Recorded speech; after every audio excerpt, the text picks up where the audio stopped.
morning, ladies and gentlemen. Welcome to our Business Opportunities Seminar with the Asian Development Bank. The Asian Development Bank is one of the most important development banks worldwide, with operations ranging from Georgia until the Pacific Islands. During the next 90 minutes, you will learn about business opportunities with ADB and how you as a company can work together with the Asian Development Bank. We will give you an update on not only business opportunities, but also on upcoming projects within ADB pipeline. My name is Michael Zimmermann, and I'm the Austrian Private Sector Liaison Officer for development banks within Advantage Austria. We aim to engage Austrian companies with development banks so that they can bring in their solutions to development projects and seize the opportunities that there are. Before our IFI experts start, let me bring some technical remarks. Our webinar today will be recorded, and most of the content will be available on our YouTube channel. We will also provide you with the slides of the presentations, so you can check out the details later on. You will have the possibility to ask questions throughout the webinar via the chat function on the control panel on the right-hand side of your screen. We will collect all the questions and answer them at the end of all the presentations. If we cannot answer some in-depth questions right away, we will get back to you via email in the follow-up. Before I hand over to my colleague Christina Stieber in Manila, I would already like to thank all our ADB experts for taking their time and sharing their expertise today. I would like to invite all our participants from Austria to our new community platform, which is called Financing for Impact, where we provide you with news, updates, and a knowledge library on financing and how to do business with development banks. Now, I would like to ask my colleague Christina Stieber to switch on her camera and microphone. Christina is heading our office in Manila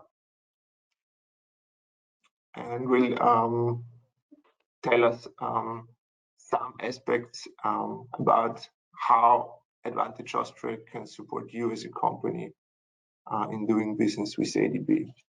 Good afternoon, Christina. Hey, hello, and good afternoon to everyone, and especially to all the many companies from Austria that joined us today. I was going through the attendance list before, and I'm excited to see so many familiar names, many of those that actually contacted us, are in touch with us, that showed over the years continuous interest in working with the Asian Development Bank. And I just want to say, if we are here in Manila itself, we are here to support you as an Austrian company whenever you need information about the Asian Development Bank. If you want to get some background information, if you want to understand how the Asian Development Bank works, what are your chances, your opportunities when working with the bank, and what great of an impact the bank actually has here in the region, in Asia itself. And it's also very interesting, I think, for all of us who are joining now to understand better what are the new strategies of the ADB when it comes to supporting development work here in the region. I think they are very much forward-looking. They have a very clear strategy in where they want to go, and I think it's absolutely necessary for all of us to listen closely to understand better, and also to understand where the real good opportunities are lying. I am not going to talk much longer because we have a big program, a lot of information coming up for you. So, you know, keep your attendance high and listen closely. Just one thing, we started a masterclass with IFIs, also with the ADB, with the Asian Development Bank. We have the second leg of the masterclass on sustainability and investment in sustainability coming up next week. So whoever is on there listening to us and did not get the invitation, please send us an email later on. It's really a deep dive, super masterclass for the professionals, the advanced, the ones that are the masters already of this topic. But it's really interesting and really forward-looking. So if you didn't get the invitation or the information, send us an email. We'll send it to you late afterwards. But at that point, it's always a pleasure to welcome one of the faces when it comes to procurement with the Asian Development Bank.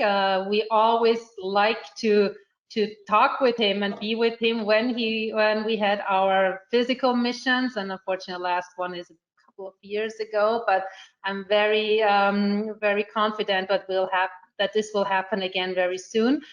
So our next speaker, who is gonna, just guide us into the topic of this webinar. I'm hoping that Rustam will come on, and so we are. Yeah, here he is. He's joining us actually from Uzbekistan. So we have Vienna right now, we have Manila already, and now we also have Uzbekistan. And it's such a great pleasure always to have you, Rustam, because we value your insights and we value also what you can share with us. And please, it's yours. Thank you. Thank you so much, Christina and Mikhail. And good morning to all our colleagues in Austria, and good morning, afternoon, good evening to our colleagues from ADB, because I know you're working from different locations. So it's really my pleasure to welcome you all to this virtual business opportunities seminar. And I would like to extend our thanks to our host organizations, Advantage Austria and Austria Federal Economic Chamber, for helping us to organize this event.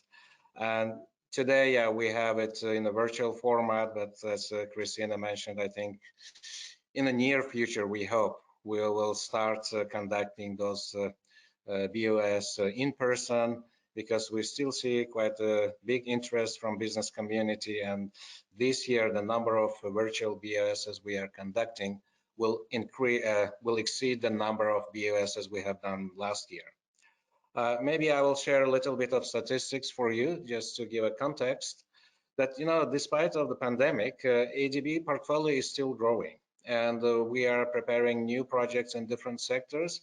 And the current sovereign operations portfolio is more than 100 billion US dollars.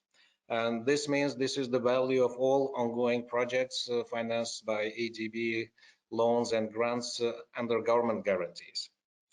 In addition to that, we have about $14 billion of non-sovereign operations portfolio, which is basically loans provided by ADB's private sector operations department to private entities, but these are without government guarantees.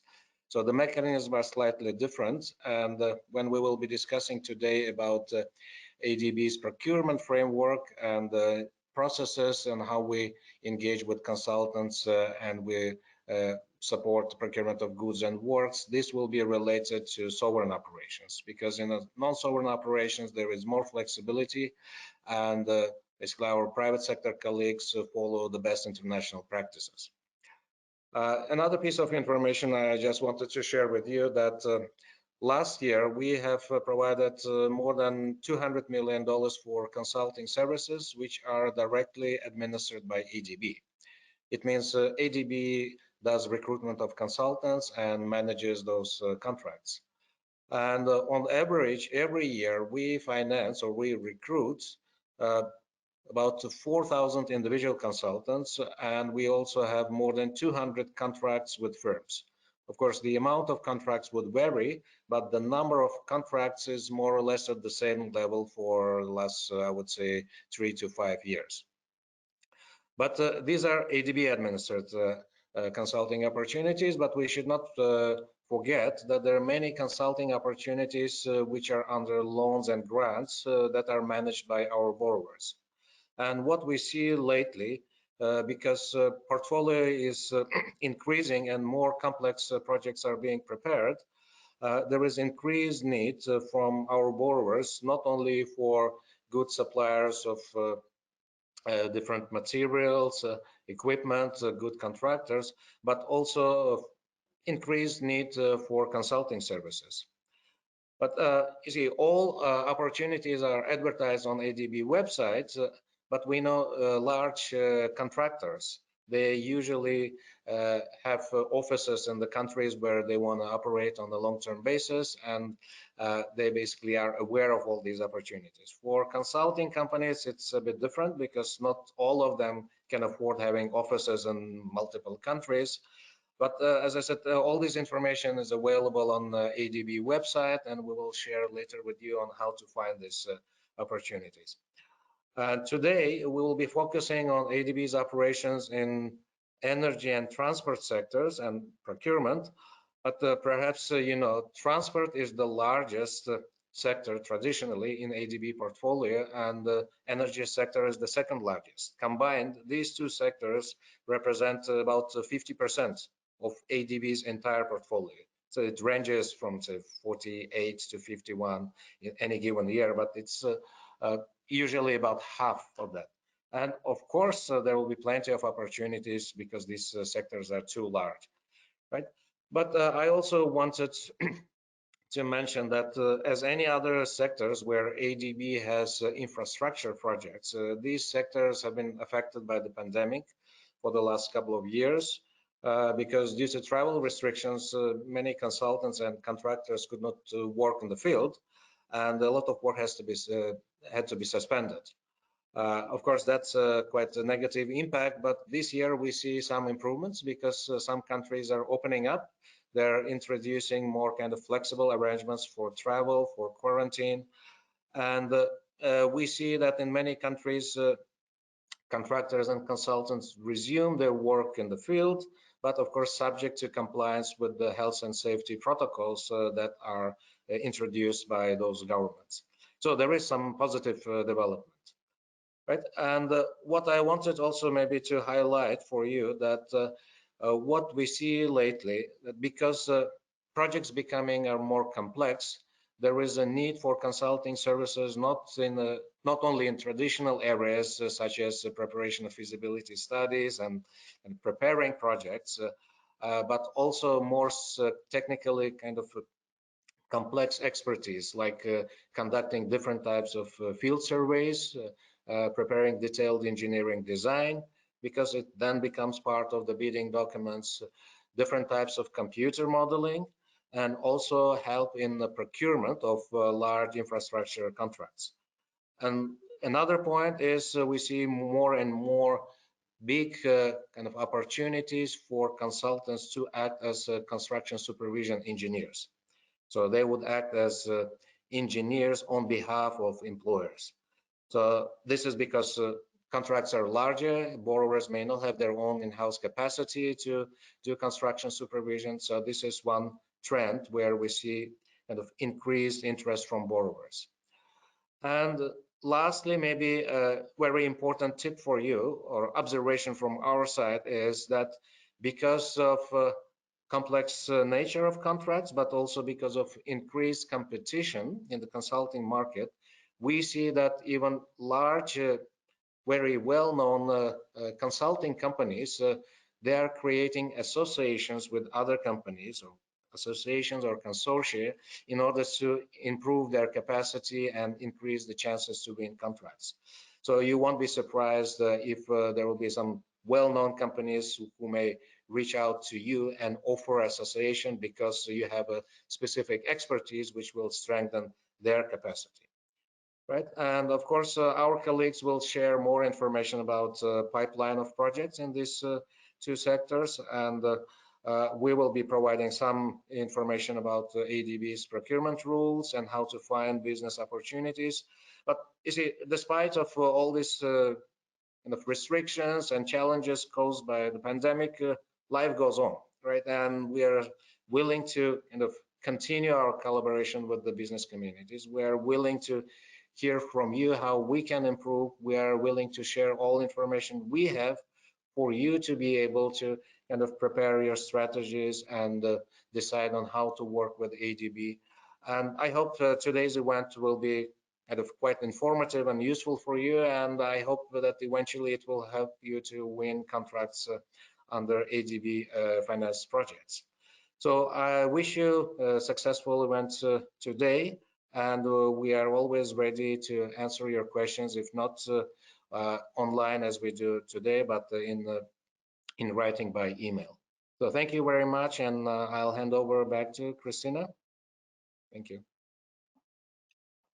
Thank you, Rustam. Thank you for that excellent overview on the relevance and the opportunities there are. I think that was also a very good tip for companies to join partnerships, to work with other companies together. That's also something where we can support you with our offices in the region. We have numerous offices representing Austrian companies in the region, and they are happy to connect you with local companies as well. I would like to introduce our next sector with the next specialists. We're going to dive into the transport sector, and we have with us today Alexandra Pamela Chiang.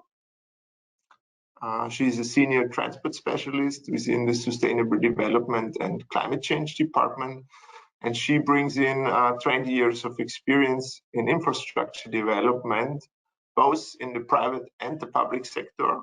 And she's now almost 10 years with ADB, so she knows ADB very, very well. As Rustam said in his introduction, transport sector is traditionally the most important sector within ADB. So we are very curious now to learn about the innovative projects and initiatives in the field of transport. Please, Pamela, the floor is yours. Right. Thank you very much, Michael, and for the very generous introduction. 10 years in ADB, but I'm still learning every day. Lots of interesting work. So very good morning, everyone, and very nice to connect and share about ADB support in transport sector today. Next slide, please. Thank you.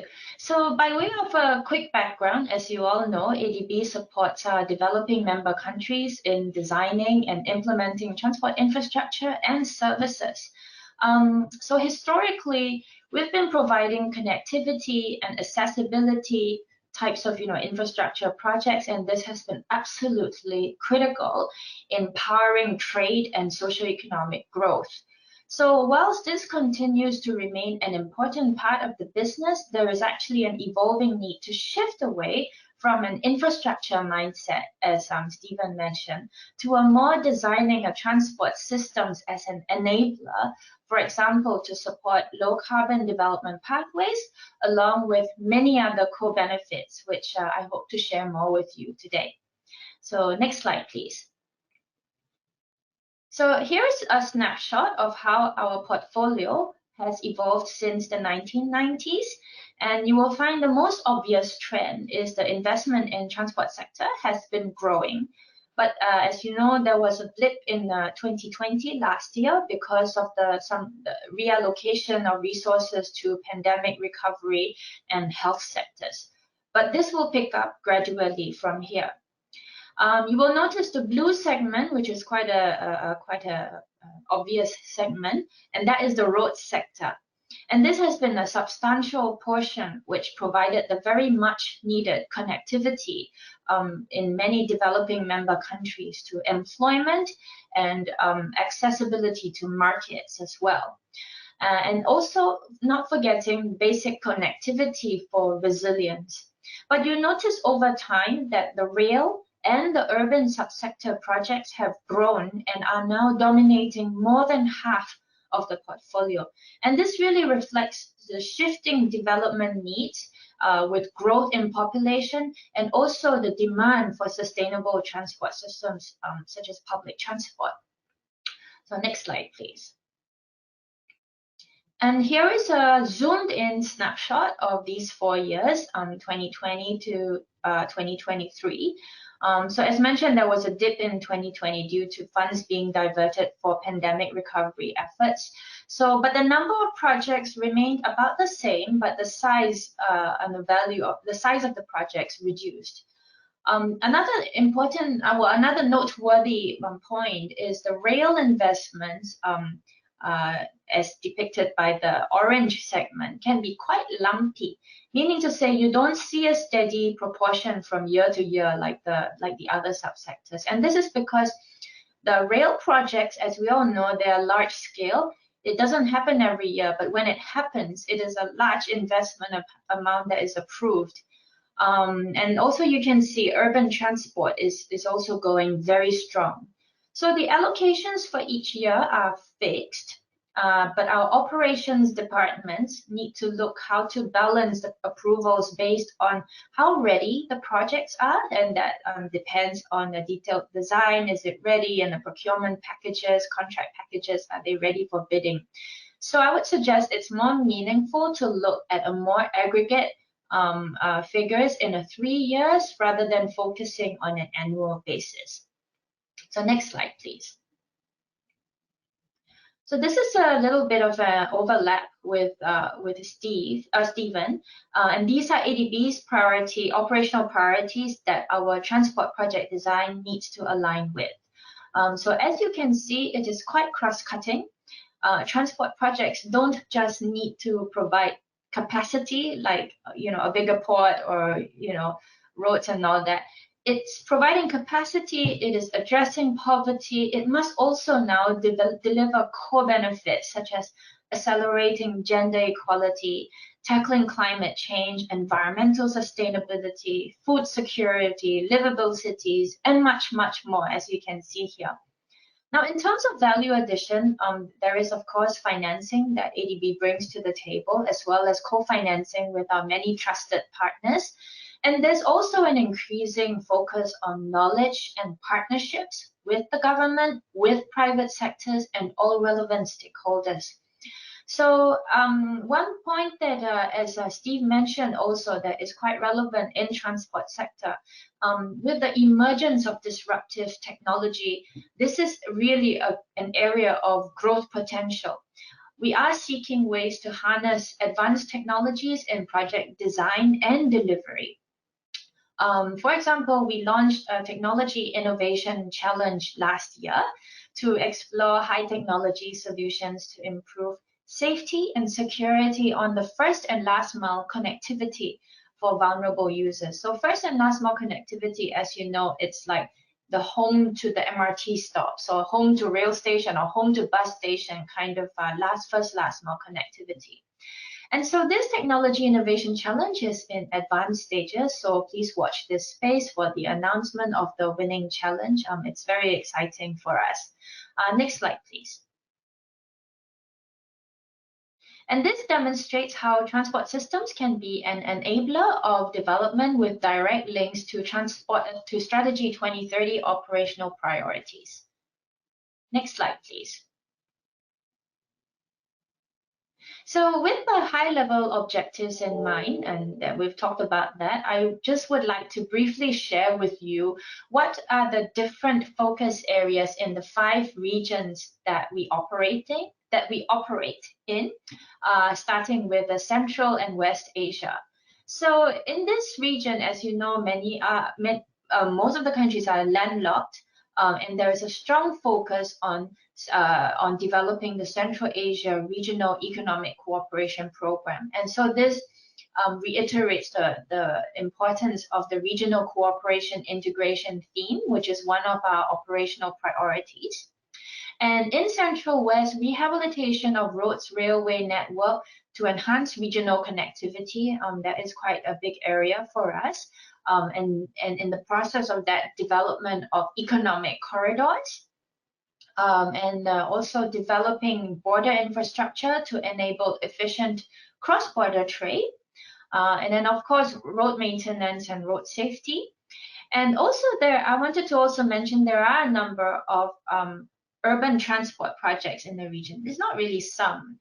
I should take out the sum. There are quite a number of urban transport regions like the bus rapid transit projects, which if we have time later on, we will have a video to share. And not mentioned on this slide, but I just want to say also that e-mobility initiatives have also been embedded in urban transport contributions from this sector. So we are seeing shifts away from purely fossil fuel public transport vehicles to hybrid vehicles. And as conditions become conducive, such as lowering the grid factor through scaling up renewable energy, with availability of charging infrastructure, and full electric public transport vehicles would also be considered. So next, maybe we travel to South Asia. Next slide, please. Thank you. So these are highlights, and as you can see, many opportunities in mass transit urban transport projects. There are also several regional rail projects, as indicated by what's called the SASEC projects in this case, Bangladesh. But in the past, we've had SASEC runs through India, Bangladesh, Nepal, Bhutan, and all the South Asia region. So whilst you see mass transit, urban transport, and rail here, there are also a wide range of other types of projects, such as maritime, large-scale road safety results-based landing project in India, for example. So there is also an increasing focus in South Asia on first and last mile connectivity, which I talked a little bit earlier. There's also an interest in exploring e-mobility, so electric mobility solutions for 2- and 3-wheelers, which, as we know, it can be the dominant mode for informal transport in many of these developing countries, for example, in Bangladesh and Nepal. So next slide, please. We travel to Southeast Asia.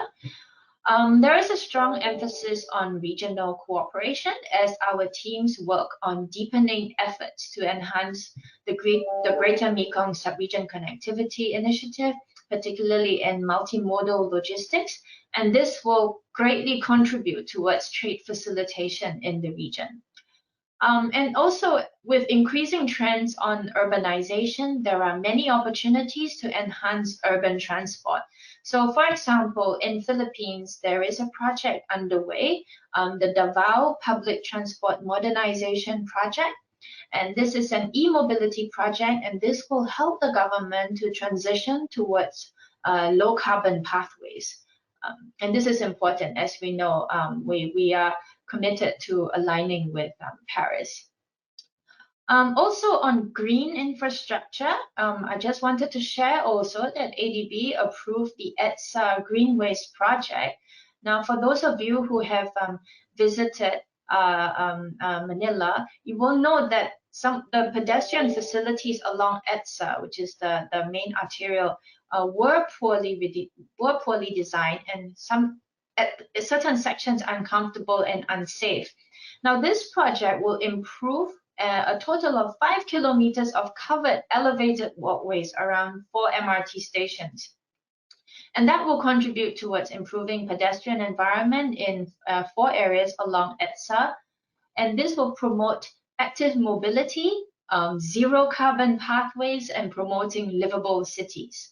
So that's in the Philippines. So here in Southeast Asia, we also have strong rail portfolio. We have had some large investments recently in 2019 when ADB approved the Malolos-Clark Railway project.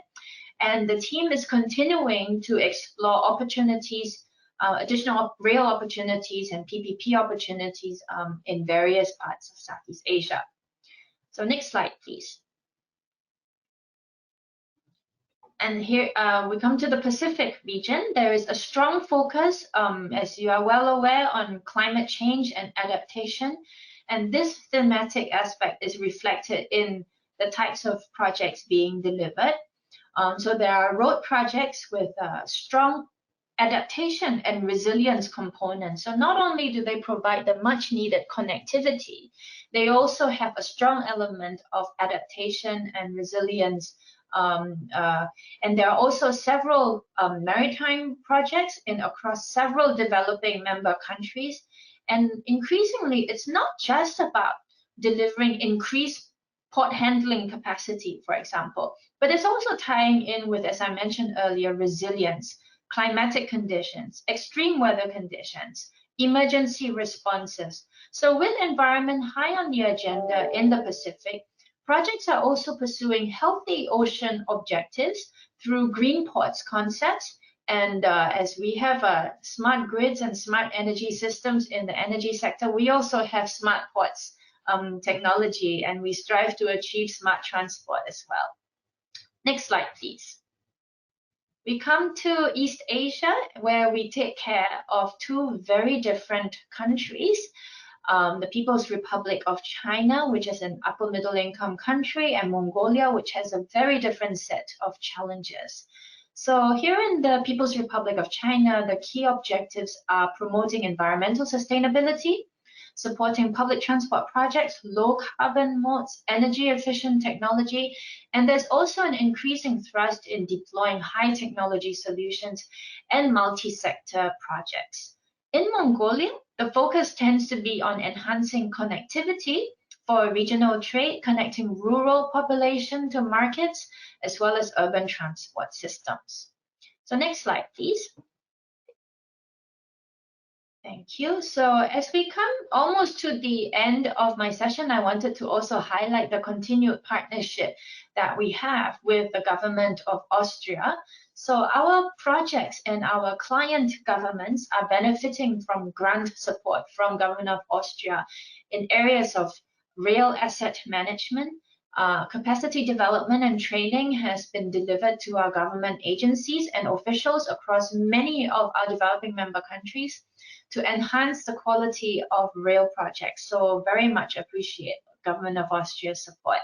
And we're grateful for the continued cooperation to scale up support in this very important rail sector. So next slide, please.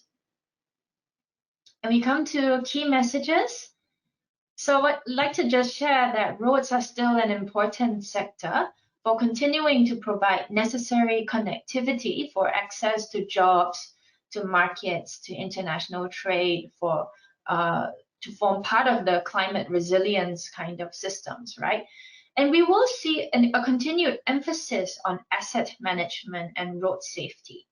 But having said that, substantial efforts will be made to scale up decarbonizing mobility on these roads.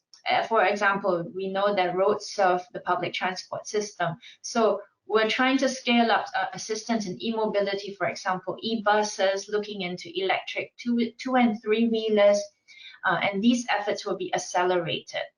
Though it's worth also mentioning that transport cannot decarbonize by itself. You know, e-mobility does not make sense unless we have a low carbon grid factor in country. And for that, clean and renewable energy needs to be scaled up considerably as well. And we need charging infrastructure to be provided. So one of the great value additions that ADB can bring together with a wide range of specialists is to deliver holistic solutions to our client governments to support the journey towards low and even net zero trajectory. So next, there are also changing demands from our clients. We are seeing an appreciation for a more systems approach and efficiency gains. So this requires us to consider things like climate challenges in a more upstream manner. For example, instead of looking at a standalone infrastructure basis, how can transport play a role in a country's overall climate resilience plan? So a more systems thinking is required. So I've been talking about advanced technology. So there, as we all know, there's now big data, there's high internet connectivity in many of our upper middle income countries. And of course, there is some autonomous systems technology. And these are disruptive technologies that are changing the way we deliver projects in a very big way. And then the bigger question also is the changing behavioral patterns of transport users, right? Like digital lifestyles, e-commerce, changing travel patterns, Like it took me a split second to travel to this virtual meeting to meet you in Austria. So how will this change the way we design future-ready transport systems? So hopefully you have enjoyed this very quick tour of our portfolio. I must say it is a very challenging space, but also a very vibrant and full of exciting opportunities. So at this stage, I'm not sure how much time we have left, but I'd like to hand over to the organizers to share 1 or 2 videos, time permitting. Yes, and this one is on the Pakistan Peshawar Sustainable Bus Rapid Transit Corridor project. So if organizers can play the video, please. Thank you.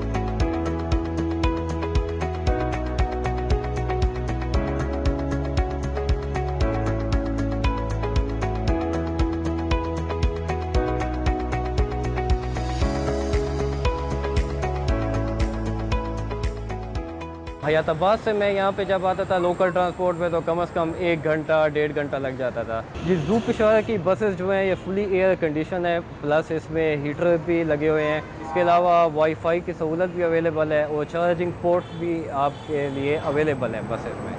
I was harassed by this taxi driver. You feel safe when you think that you are every time protected and cameras watching you. Previous transport systems में ये impossible था हमारे लिए उसको operate करना, क्योंकि उसमें तो व्हीलचेयर का सवाल ही पैदा नहीं होता कि आप व्हीलचेयर के साथ उसमें चढ़ सकते थे। तो जहाँ तक BRT की बात है, क्रॉस डिसेबिलिटी के लिए यूनिवर्सली एक्सेसिबल है। हम इसमें बगैर किसी के मदद लिए हुए हम इसमें रोज़ाना सफ़र कर सकते हैं।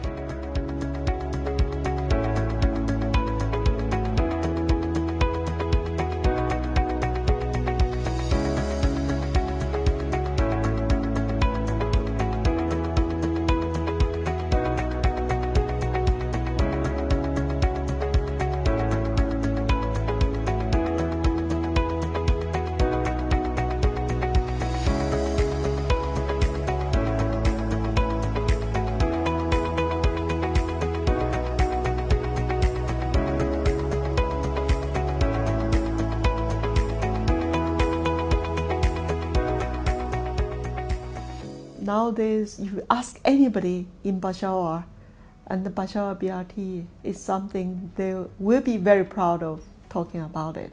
It creates a lot of quality footpaths. It has new energy efficient street lights. It provides much clean passenger vehicles, and it generates a much nicer environment. In terms of urban mobility, the system encourages people from all walks of the life to use the public transport, and it's really changing and transforming the city.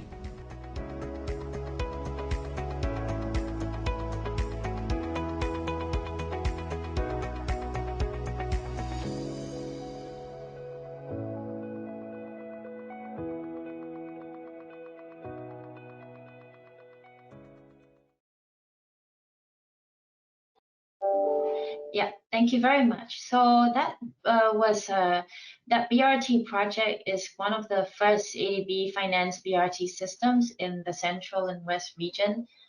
We were all really excited. It adopts the latest and high standards for public transport project, and it uses a hybrid fuel system. So if time allows, we could share another video on the Delhi Meerut rapid rail transit system investment project.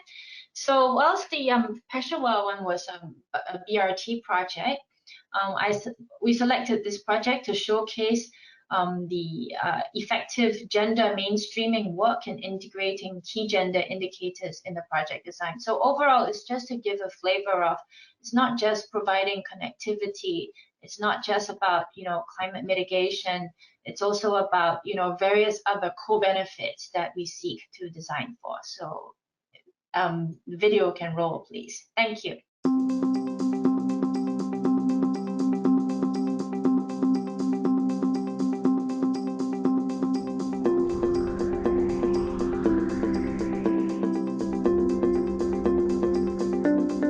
The National Capital Region, or NCR, is the largest urban agglomeration in India and centered around India's capital city, New Delhi, and encompasses several surrounding districts.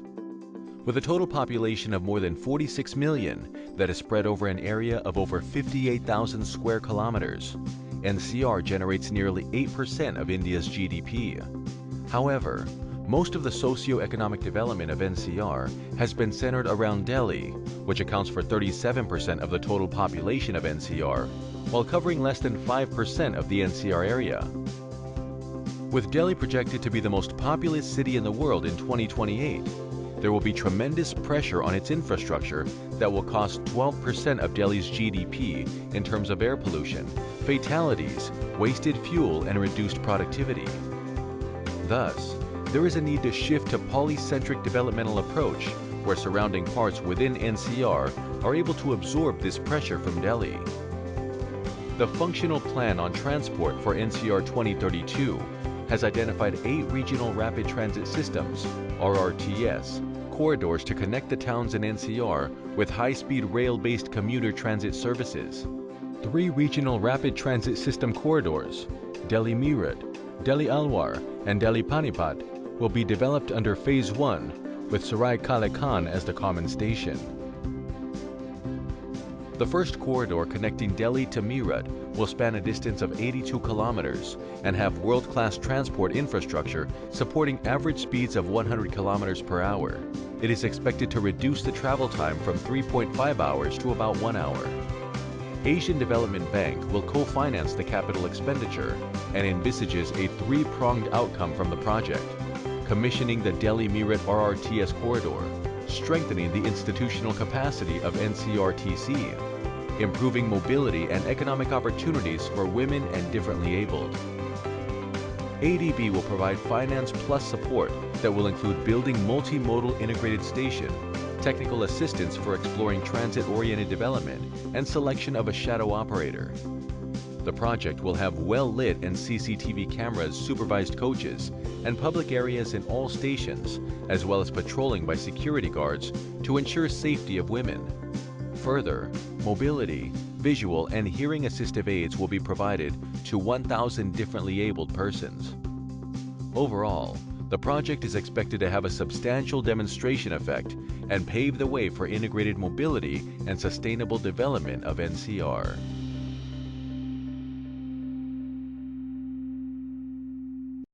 Thank you. So I hope you enjoyed this. With this, I've come to the end of my segment, and I'd like to hand you back over to Michael. Thank you. Thank you, Pamela. That was very interesting to see how you approach the transport sector, not only as building roads or rails, but really as a system changer for countries. It was very impressive to see the project that you did in Peshawar within only 3 years and a volume of almost $600 million. So congrats to this one. And we're looking forward to the Delhi project. So I guess there are still lots of bidding opportunities for companies in the railway sector coming up in the next years. As I saw, it's scheduled to be implemented during 7 years. So all the Austrian companies, I think, should keep an eye on that one if they are into railway sector. But the innovative part was also very well highlighted by your presentation, namely that you also care about data and the low carbon pathways. And for me, an interesting aspect, that also pedestrian sideways can be part of a transport project, which wouldn't be the first thing when you think about ADB involvement. So thank you, Pamela. Thank you. I'm moving on to our next speaker, who is going to talk about procurement, because all companies who are interested in bidding for projects, they're going to deal with procurement. And I'm very happy to introduce Mr. Dinesh Chivakoti, who is a senior procurement specialist of ADB. And Dinesh brings in double experience. He's both an engineer and a lawyer, so he has the law and the engineering background, and he's responsible for the procurement of contractors and consultants with ADB. So I'm very happy to hand over to Dinesh. Please, the floor is yours. Yeah, thank you very much, Michael. Good morning and good afternoon, and a very warm welcome to all of you in this session. ADB encourages all qualified individuals and entities to offer their tenders for goods, works, and services in ADB finance projects, as explained by earlier colleagues.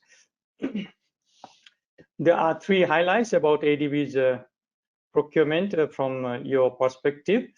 They are transparency and fairness. Principles are very much embedded in all part of our procurement, and also our business portfolio is growing, as you have seen, and we'll see shortly. So in this context, we will encourage you all to explore and seek suitable opportunities, and we will guide you through in this session. And particularly, I'll be leading you through the updates on our procurement systems and process in three aspects. Firstly, an overview of our business portfolio, including composition, size, geographic locations, and recent market trends. And secondly, on ADB's procurement systems update, including policies, regulations, and procedures. And finally, what you will need to do and where you will find information needed for seeking your business opportunities. Next page, please. ADB's sovereign portfolio have been growing gradually in about 8.6% annually. It was 71 billion in 2016, which has grown over 102 billion in 2020. Next, please. In terms of geographic spread, we have 5 regions geographically, and among them, South Asia has the largest share of our portfolio out of this 102 billion, 33%, followed by Southeast Asia and Central West Asia, each about 24%.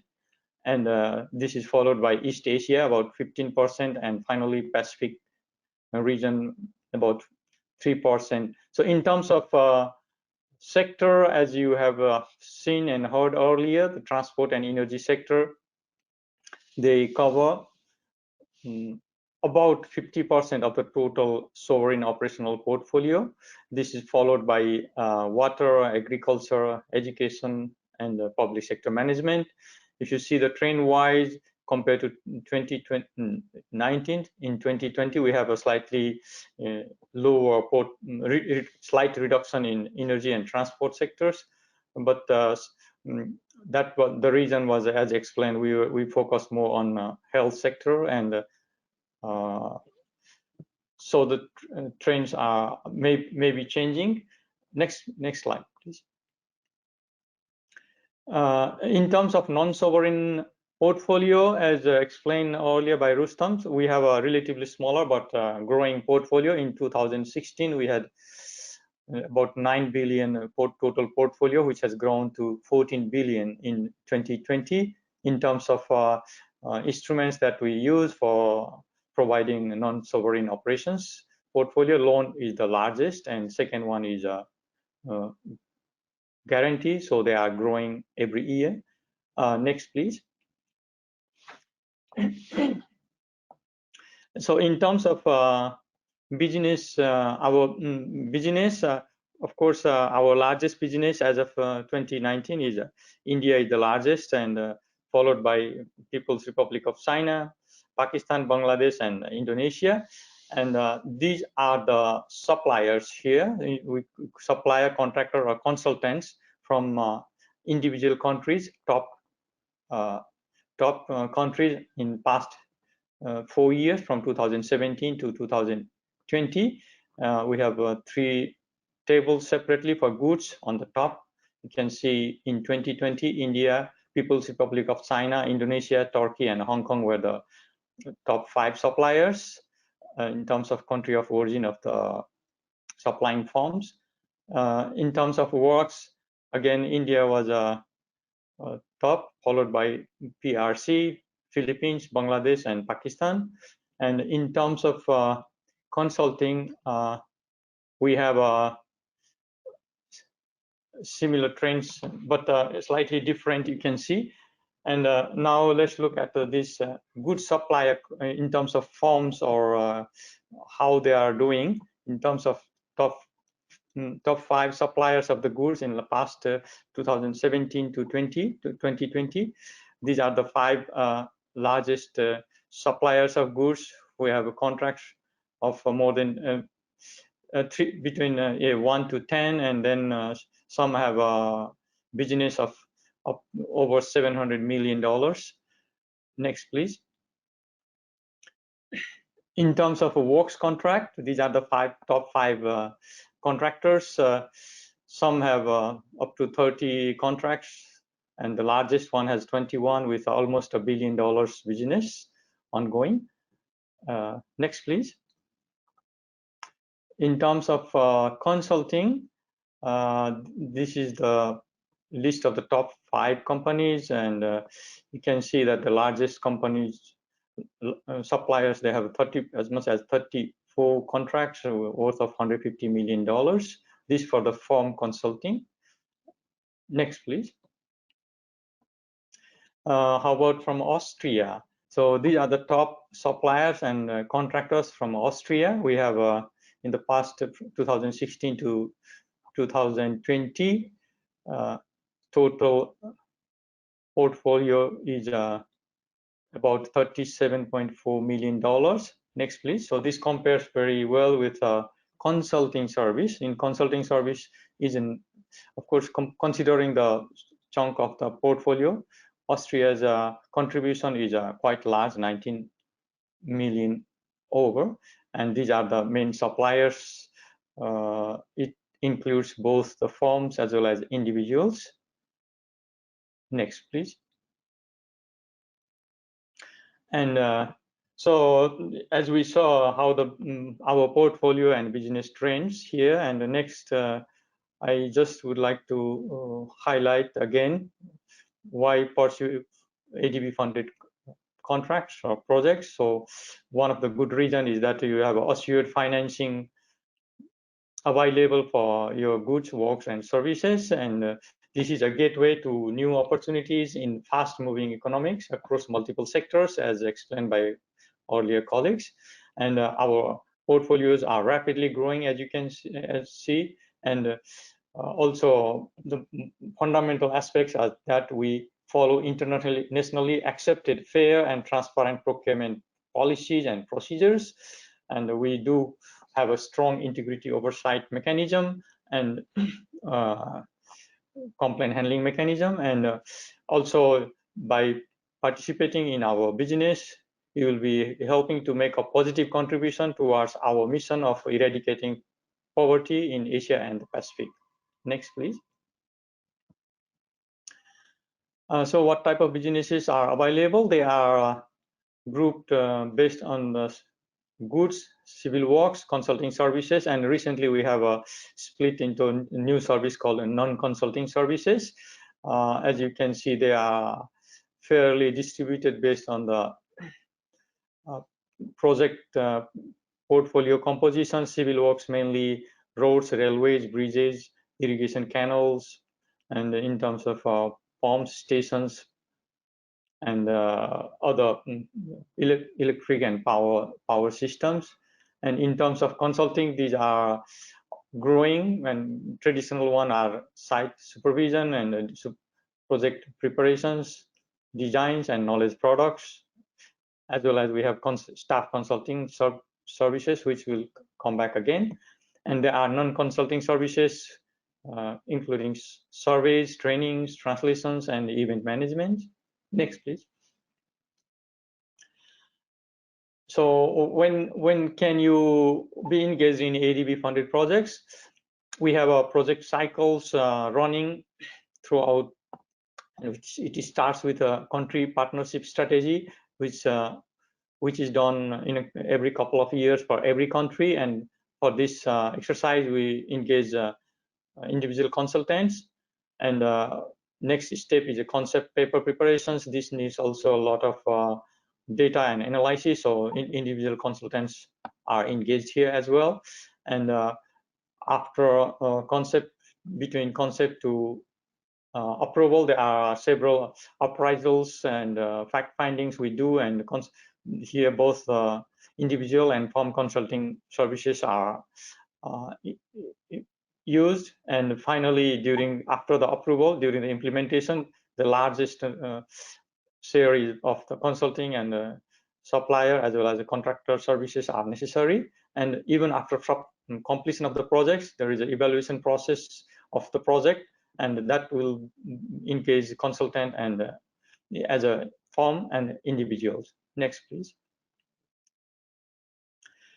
So in terms of ADB's procurement frameworks, in 2017, we introduced new procurement policies and regulations. These do not replace the existing procurement guidelines and consultant recruitment guidelines, but they both run. The new one applied for all the projects whose concept papers were approved on or after 1st July 2017. But these new policies and regulations are likely to be the only one in coming years. But for now, both are running parallel. Next, please. So in introducing the new policies and regulations, we have enhanced the existing principles of procurement, that is a fairness. In fairness, we had an equal opportunity before, but now we have added a component of equitable distribution of risk and rewards for vendors. So you will have a very fair terms of contract. In addition, there is a credible mechanism for addressing procurement-related complaints. Additionally, these are the bottom two, quality and value for money. These are the two new principles that we have added under 2017 procurement framework. Next, please. So in terms of doing business in ADB funded projects, there are two aspects. One is that ADB provides the financing to the executing agencies, but ADB does not have a direct contract with suppliers, contractors, and consultants. Those are handled by the executing agencies. ADB's roles in those projects and contracts would be a fiduciary role to ensure that those funds are used economically and for the intended purpose as required by ADB charter. But also for ADB under TA's technical assistance, ADB will directly hire unless it is delegated to the borrower, consulting firms, and individuals. Next, please.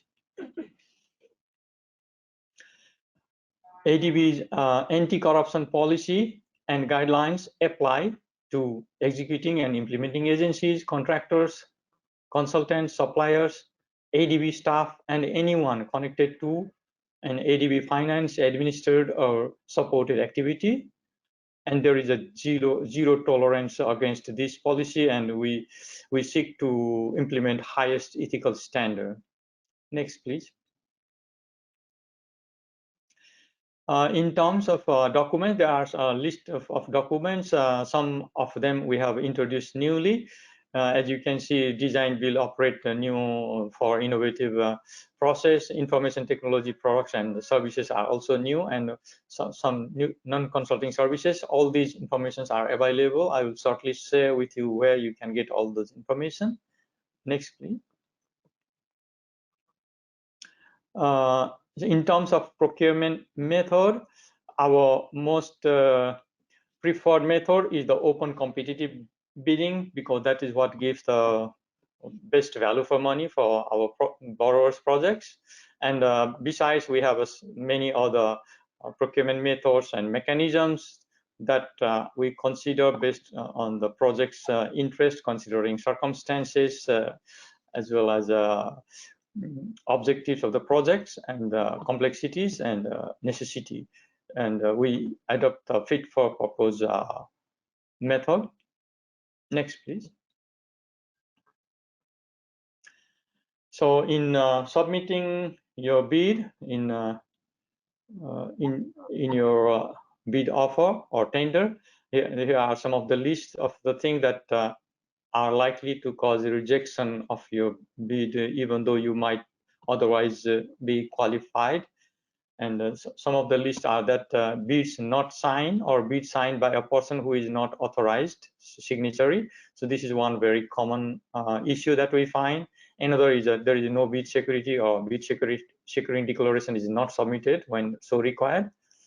And sometimes we see that the bid amount is not sufficient, and sometimes this time validity is incorrect, and there are lack of essential supporting documents, and also the absence of some of the reports or certificates that are required by the contract, non-disclosure of conflict of interest, and inclusion of financial offers with technical offers in single stage to envelope bidding procedure. So these are the common mistakes that you will wish to avoid to ensure that your bids get due attention. Next, please. Let's look at the consulting services now. Considering that Austria provides a lot of consulting services, there are two main types of consulting services. One is ADB handled directly, we call technical assistance consulting. Another is a loan and grant provided to the borrower, and it is handled by borrower.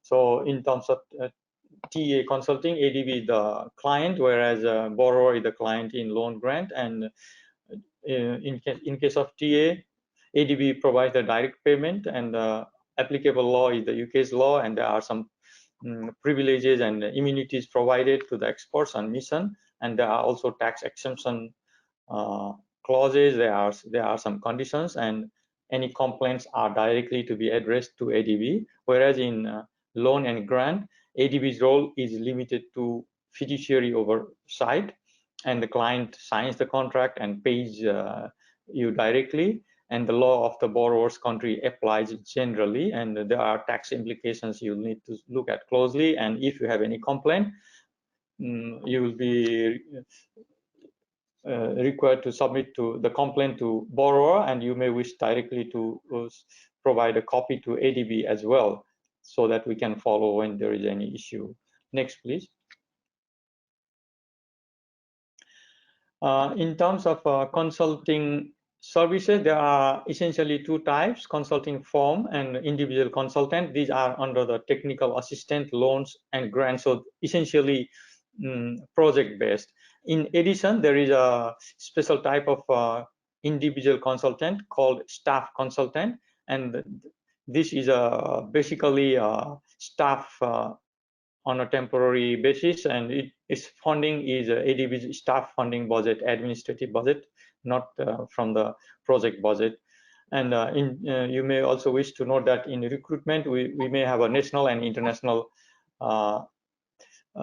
firm and individual. So international may be for any ADB member country, and unless it is waived, and a firm is national if legally incorporated in the member country, developing in a related development member country, and an individual is a national if a citizen of the relevant developing member country. Next, please. This is a general pattern that we follow in recruiting consultants. I think you are all aware. So next, please. In terms of procurement methods to recruit consulting firms, our most common method is quality and cost-based selections. It is followed by other methods like sometimes we use quality-based and some even direct contracting depending upon the requirement. Next, please.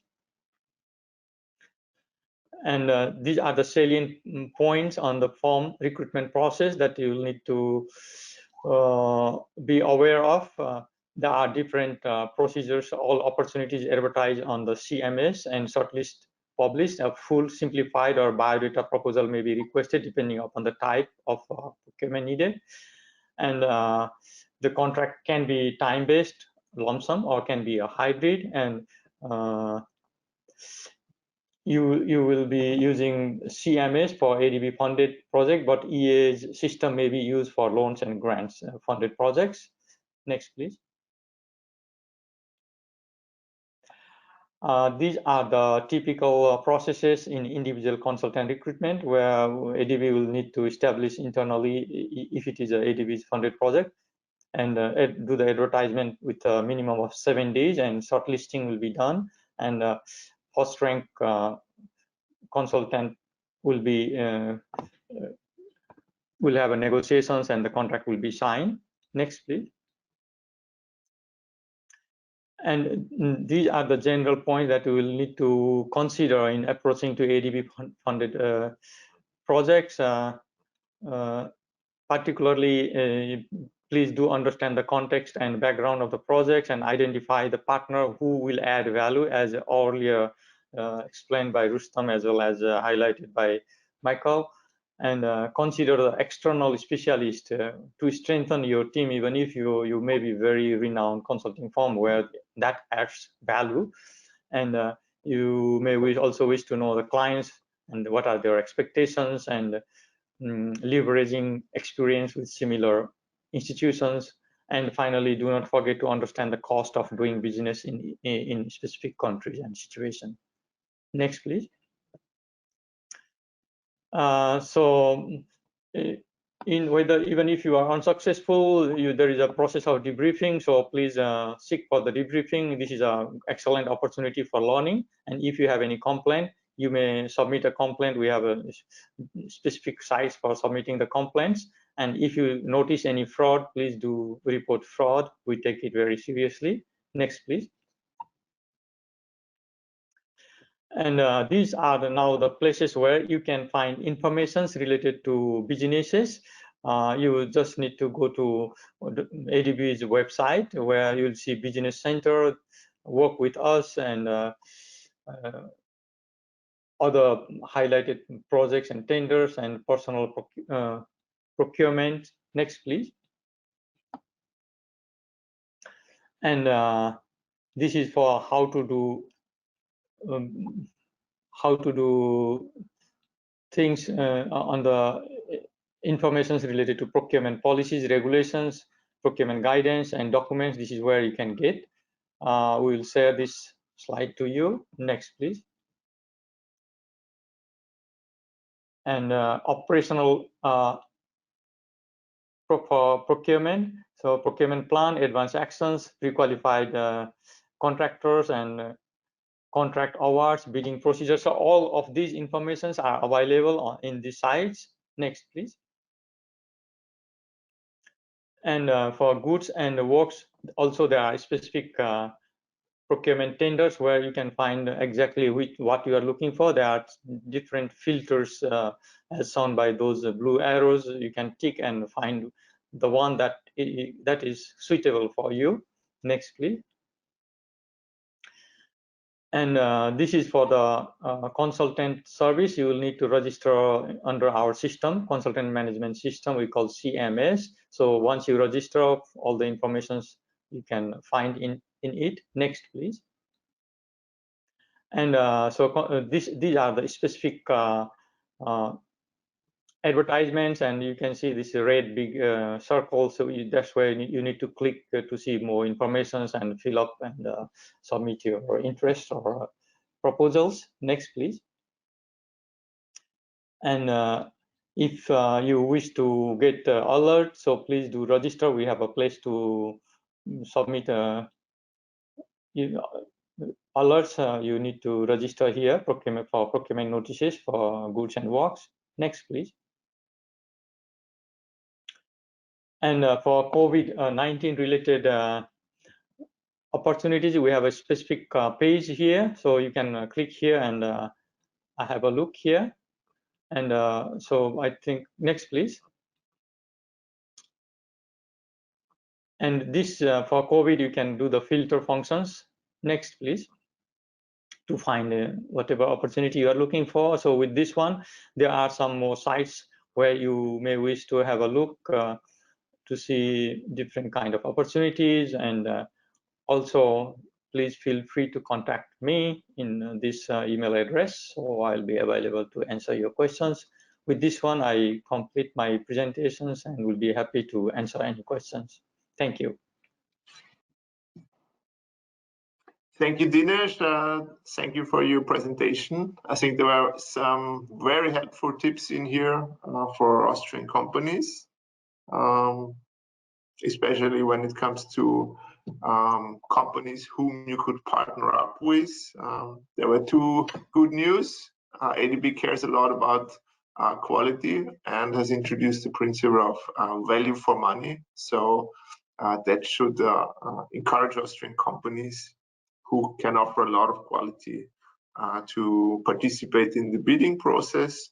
I also learned about the possibility that ADB can directly disperse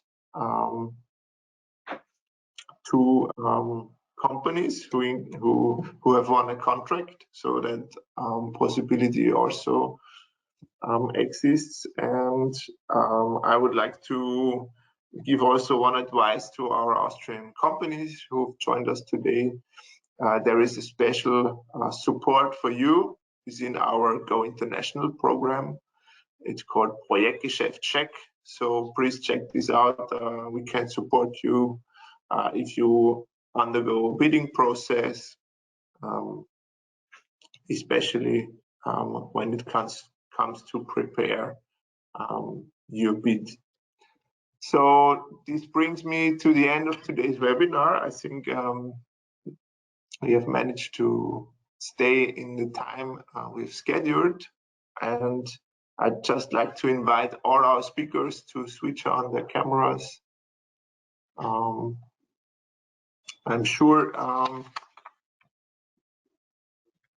all our companies who have joined got a very good overview of what ADB is doing in the future. For me, it was really very much forward-looking, and ADB has a clear vision and agenda how to contribute to Asia's future over the next years. So there are a lot of opportunities, and I'd like to invite all of you to dig into that. And now it's, I think time is up. So for me, it only remains to say thank you to Rustam, to Stephen, to Pamela, and to Dinesh for your very valuable contributions. I've done such webinars on numerous occasions, but I can tell you I've learned a lot today. So it was really good to have you with us. Thank you for taking your time. So just for me, yeah, I also, you know, we are. I'm almost Filipina at that point, you know, and Dinesh knows that, and everybody has been working in the Philippines. You have to have a picture. So everybody put forward a smile, and I think Stefan Besadi will take the picture of us and everyone that is there. Oh, you got the light on, fabulous. And I just wanted to say, so I think I'll do the counting for Stefan. It's 1, 2, 3, and smile. Okay, thank you very much. And I also wanted to say, it's amazing. We had 4 speakers, and I don't know if you noticed, Michael, at 4:30. Dinesh said thank you, and I was like, it's amazing. It's amazing, you guys. 4 speakers, a lot of topics, and I got a lot of actually text messages from participants saying it was so comprehensive, it was so well done, because the information you provided, the way you provided that information, and we have done a lot of these seminars already. But you guys were just, you know, over the top excellent. That was, it really, time flew by. So I really wanted to thank you. And I also wanted to thank Stefan and the team that was putting all of that together for having you as speakers, because you really made that a fantastic webinar, which is really going a long way in all the information you provided for our companies. We will have a couple of questions, so we will forward them to you in case we cannot reply to them directly. We will be happy to ask you, you know, pick your brains on the questions that we got. So Michael and I will collect them later on. And so also from my side, from Manila, have a good afternoon to everyone. Dinesh, we will be heading off, I think, into the evening, and everybody else enjoy the rest of your day, or also in Singapore, you'll be towards the end of the day. So thank you so much. Thank you to everybody who attended in Austria.